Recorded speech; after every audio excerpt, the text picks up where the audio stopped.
Hi అండి, welcome back to my channel. ఈరోజు recipe వెన్పొంగల్ అండి. రుచి చాలా బాగుంటుంది. ఇలా ఒక్కసారి ట్రై చేసి చూడండి. రండి ఎలా చేయాలో చూపిస్తాను. కుక్కర్ తీసుకుని ఈ కప్పుతో ఒక కప్పు రైస్ తీసుకోవాలి. ఒక కప్పు రైస్కి హాఫ్ కప్పు పెసరపప్పు. ఇప్పుడు రెండింటినీ కూడా శుభ్రంగా కడిగి తీసుకుని వస్తాను. ఇప్పుడు కుక్కర్ని స్టవ్ మీద పెట్టుకుని ఏ కప్పుతో అయితే పప్పు బియ్యం తీసుకున్నామో ఆ కప్పుతో 3 కప్పుల నీళ్లు పోసుకోవాలి. ఇప్పుడు వాటర్ పోసుకున్నాం కదండి, 3 కప్పులు వాటర్ పోసిన తర్వాత రుచికి సరిపడా సాల్ట్ కూడా వేసుకోవాలి. తరువాత ఒక 2 స్పూన్లు నెయ్యి వేసుకోవాలండి. అంచనాగా వేసుకుంటున్నాను, మీరు కావలిస్తే కొంచెం ఎక్కువ కూడా వేసుకోవచ్చు. ఈ రెసిపీకి కొంచెం నెయ్యి ఎక్కువ పడుతుందండి. ఇప్పుడు దీనికి రుచికి సరిపడా సాల్ట్ కూడా వేసుకోవాలి. తరువాత ఒక 2 స్పూన్లు నెయ్యి వేసుకోవాలండి. అంచనాగా వేసుకుంటున్నాను, మీరు కావలిస్తే కొంచెం ఎక్కువ కూడా వేసుకోవచ్చు. ఈ రెసిపీకి కొంచెం నెయ్యి ఎక్కువ పడుతుందండి. ఇప్పుడు దీనికి కుక్కర్ మూత పెట్టి 3 విజిల్లు రానిద్దాం. ఇగోండి పొంగల్ ఇలా ఉడికిందండి, చక్కగా బాగా మెత్తగా ఉడికింది. ఇప్పుడు చూపిస్తాను. దీన్ని గరిటెతో బాగా చక్కగా కొంచెం బాగా మెత్తగా పేస్ట్లా చేసుకోవాలి.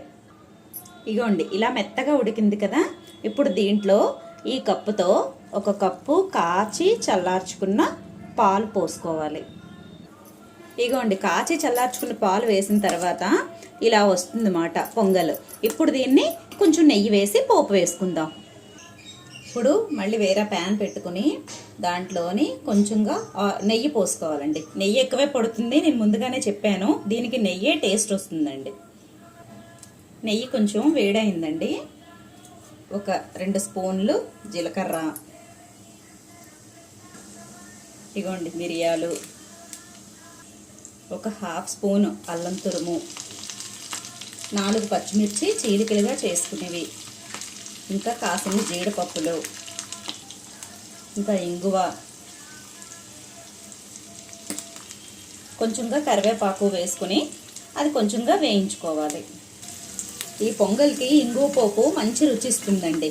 నెయ్యి మాత్రం కొంచెంగా పడుతుంది, పర్వాలేదు. ఇప్పుడు మంత్లీ 1 టైం తిన్నా ఇలా పర్వాలేదు అన్నమాట. కానీ చాలా టేస్ట్గా ఉంటుందండి. ఒకసారి ఇలా ట్రై చేయండి. ఇది ఇలా చక్కగా ఫ్రై అయిన తర్వాత దీన్ని ఈ పొంగల్లో వేసుకోవటమేనండి. అంతేనండి, వేడివేడిగా పొంగల్ రెడీ అవుతుందండి. ఇప్పుడు చివరిగా కలుపుకుని ఇంకొంచెం నెయ్యి వడ్డించుకోవాలండి. బాగుంటుంది, చాలా బాగుంటుంది.